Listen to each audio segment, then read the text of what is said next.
Face master கம்மி யாரை பற்றி பார்க்க போகிறோம்னா எடப்பாடி பழனிசாமி சசிகலாவை ஜானகி அம்மையார் மாதிரி விலகிடணுன்ற மாதிரி ஒரு விஷயத்தை சொல்லியிருந்தார்.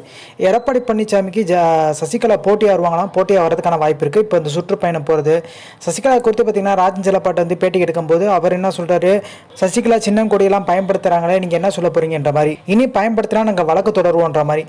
ஓபிஎஸ் வழக்கு தொடரும் போது பெரிய லெவலில் பார்த்திங்கன்னா எடப்பாடி பழனிசாமிக்கு டெல்லி சப்போர்ட் இருந்துச்சு. இன்றைக்கி டெல்லி சப்போர்ட்டில் இப்போ டெல்லியே பார்த்திங்கன்னா எடப்பாடி பழனிசாமி அகேன்ஸ்ட் ஆயிடுச்சு. ஏன்னா நீங்கள் துரோகின்னு சொல்லிட்டு பார்த்தீங்கன்னா அண்ணாமலை குறிப்பிட்டிருந்தார்.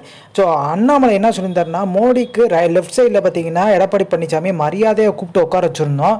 திடீர்னு பார்த்தீங்கன்னா மோடியை எங்கள் என்டிஏ கூட்டணி விட்டு போயிட்டாரு, முதுகுல குத்திட்டு போயிட்டான்ற மாதிரி ஒரு விஷயத்த சொல்லியிருந்தாரு. அன்னைக்கு டெல்லி சப்போர்ட் இருந்தாலும் எடப்பாடி பழனிசாமி ஜெயிச்சிட்டு இருந்தாரு, ஓபிஎஸ் தோத்துட்டு இருந்தாரு. இன்னைக்கு சசிகலா மேல வழக்கு தொடர்ந்தா கண்டிப்பா வந்து 2017 எல்லாருமே இணைய தான் போச்சுன்னு சொன்னாங்க. அந்த வழக்கு தூசி தட்டி எடுத்து எடப்பாடி பழனிசாமிக்கு மேலும் சிக்கலாயிரும்.